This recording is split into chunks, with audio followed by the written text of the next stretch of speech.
এই ঝাপা থেকে আজ আমরা কত টাকা আয় করব জানেন বন্ধুরা? আগের ভিডিওতে দেখেছেন আমাদের ঝাপায় কুমড়ার বাম্পার ফলন। আজ আমরা দেখাবো এই কুমড়া কিভাবে সংরক্ষণ করি এবং কত টাকা লাভ হয়।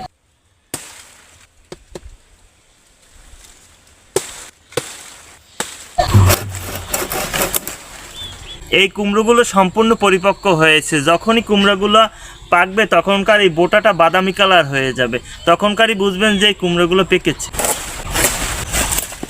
এখন একে একে আমরা সংগ্রহ করছি। একটি কুমড়ার ওজন 4 থেকে 5 কেজি। সোনার ফসল ফলে মাঠে মাঠে, কৃষকের হাসি তাই নাহি ঘোচে।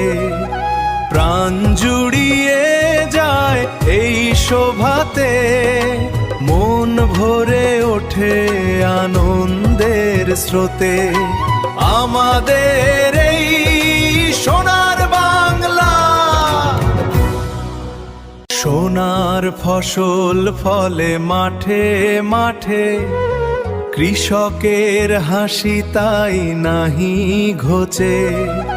প্রাণ জুড়িয়ে যায় এই শোভাতে, মন ভরে ওঠে আনন্দের স্রোতে।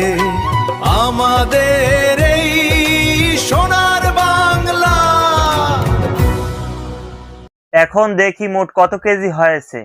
এখন আমরা এই কুমড়াগুলো বাজারে নিয়ে যাচ্ছি বিক্রির জন্য। প্রতি কেজি কুমড়ার পাইকারি দাম 20 টাকা। এই ছোট ঝাপা থেকে আমরা 400 কেজি কুমড়া পেয়েছি, যার সর্বমোট মূল্য 8,000 টাকা। সব খরচ বাদ দিয়ে আমাদের মোট লাভ হয়েছে 6,000 টাকা। তাই এই পদ্ধতি সত্যিই লাভজনক। ভিডিওটি ভালো লাগলে লাইক দিন, শেয়ার করুন এবং অ্যাগ্রোজেনিক্স চ্যানেলটি সাবস্ক্রাইব করুন। ধন্যবাদ।